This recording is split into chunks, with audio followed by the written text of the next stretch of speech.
what I try to spell out in each of the five categories would be what I call a pro tip. So that would be an example of something that would be really beneficial in terms of a single action that could affect that area.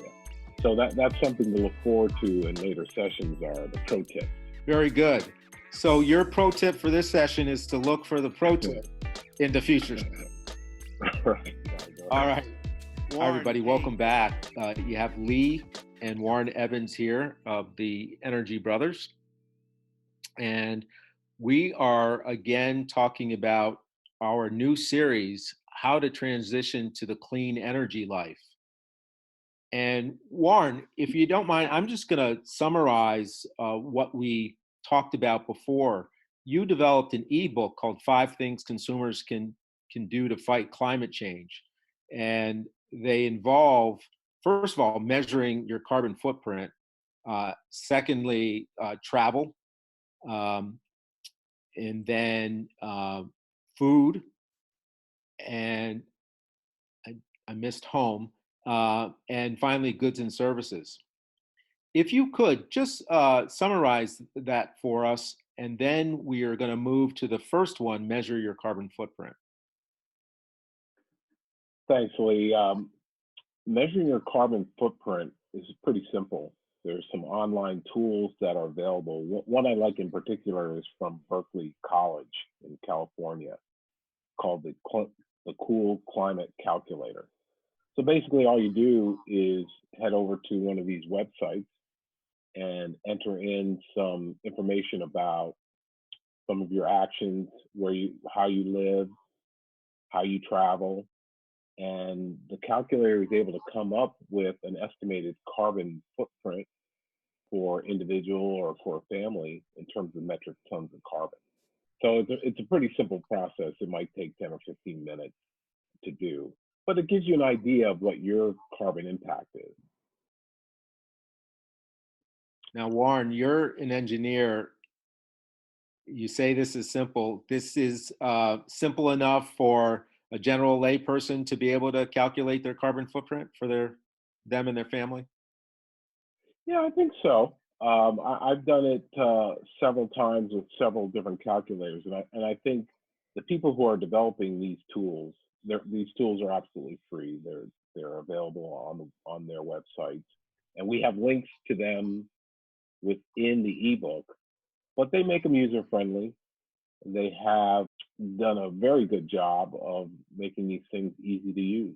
Well, very good. Let's get into it. This is the first in the series, Measure Your Carbon Footprint. And if you could, show us how to do that. What I listed here is a kind of a summary that we've already talked about. And one thing to remember is that part of the climate change goals, whether it be the Paris Accords or other metrics, are looking to reduce the average global carbon footprint to 2 metric tons by 2050. The average American's carbon footprint, however, is 16 metric tons.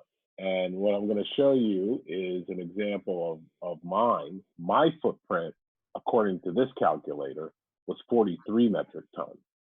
So visually, my carbon footprint, before I took any actions to reduce it and to transition to the clean energy life, was dwarfed the average in the United States, which they have down here as 16.49 metric tons. The world target here, you can see the squashed image is 2 metric tons.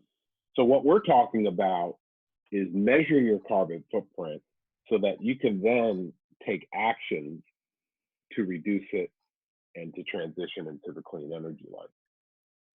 Does that make sense in terms of looking at this visually and seeing, what the challenge is? I was just going to say, Warren, looking at this visually, you can see the impact. That's incredible. Now, you have a family of 4. Is that the average that they're talking about? Are they talking about individuals? How is that looked at? This is a family of 4. Okay. This particular calculator is from carbonfootprint.com, so they make it easy. And this is measuring the household. Okay, very good. I can go to another visual. This is the Cool Climate calculator from Berkeley College. So I have the link down here, coolclimate.berkeley.edu. And this shows how the calculation is divided into those 5 areas that we talked about: travel, home. You see, for example, home, you have electricity, natural gas, the water you use, and the construction of your house. Food, goods, and services. Now, we combine goods and services in our list of 5 things to do because those are a little more difficult to affect, but still, it's an area that you can ultimately reduce your carbon footprint. But I think what we're trying to show here is that most likely, for most Americans living a first world lifestyle, your travel is your biggest contributor, and then how you heat and cool your home is your second biggest contributor. And that's where renewable energy comes into place. You know, we have solar panels here, and we will be talking more about community solar as an opportunity for those people who don't own their own homes, or their homes are not in a good situation to put solar panels on them. But those are your 2 biggest opportunities, Lee, right there: travel and home. Very good. So Warren, we talked about low-hanging fruit. One of the easiest things somebody can do is join a community solar farm. If you can't or don't want solar panels on your roof or property, you can subscribe to a solar farm. Rewire works with community solar developers all across the New York State and the East Coast. And you can sign up and subscribe to a solar farm. You're going to get a reduction on your electric bill, and you're going to help the environment. So it's a win-win for people who join a community solar farm. Any other thoughts on that, Warren? I think a lot of people are worried that there's nothing that they can do. But this is just an example of a simple action that you can take that puts you closer to the clean energy life, as well as helps you to save money. This is a way that people who may have thought they can't participate can be part of the clean energy movement. Very good. And Warren, as you know, we do have a give back program that we offer. Any nonprofit that joins us, we designate a promo code for them, and then anybody that supports them, friends and family, members, etc., can put that promo code in the subscription, and the nonprofit gets a $50 donation. So that just adds another win to the whole program. Now, right now, this is only available in New York? That's correct. Okay. Available in New York State, and we'll soon be expanding to other states as we progress. Excellent.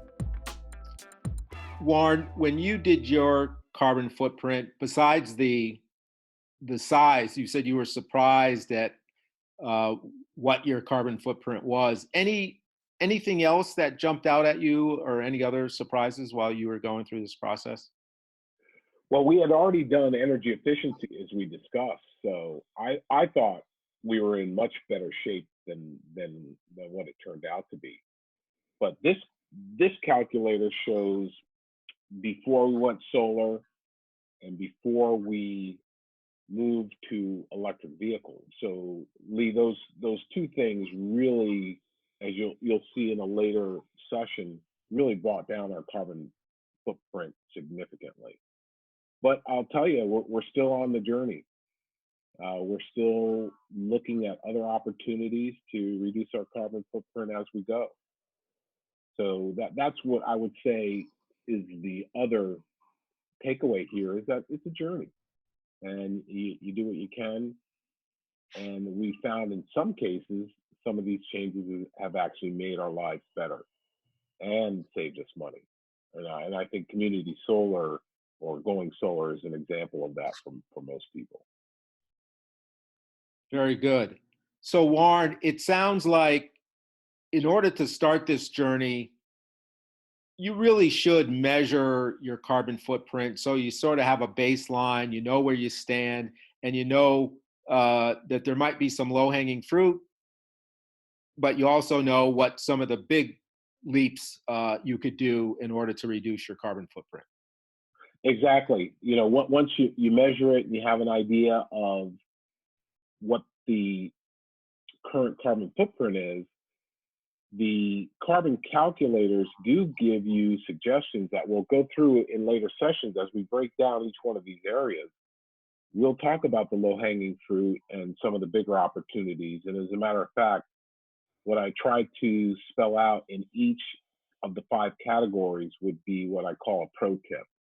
So that would be an example of something that would be really beneficial in terms of a single action that could affect that area. So that's something to look forward to in later sessions, are the pro tips for each one of these carbon footprint categories. Very good. So your pro tip for this session is to look for the pro tip in the future. Right. All right. Warren, hey, thanks very much for your time. So this first one, measuring your carbon footprint, sort of gets you started on the journey. And in subsequent videos, we'll be talking about the other things you can do as a consumer to fight climate change. Absolutely. Thank you. All right. Thanks, everybody, for another session of How to Transition to the Clean Energy Life. Hey, right now, one thing you could do to start this journey is join our community solar farm. You're going to get 10% off on your utility bill, and you're going to help reduce emissions and reduce your carbon footprint. So thanks for joining us. We really appreciate it. Go to theenergybrothers.com and subscribe to our community solar farm. We're the Energy Brothers. Welcome to our clean energy family. Get started with community solar today at theenergybrothers.com.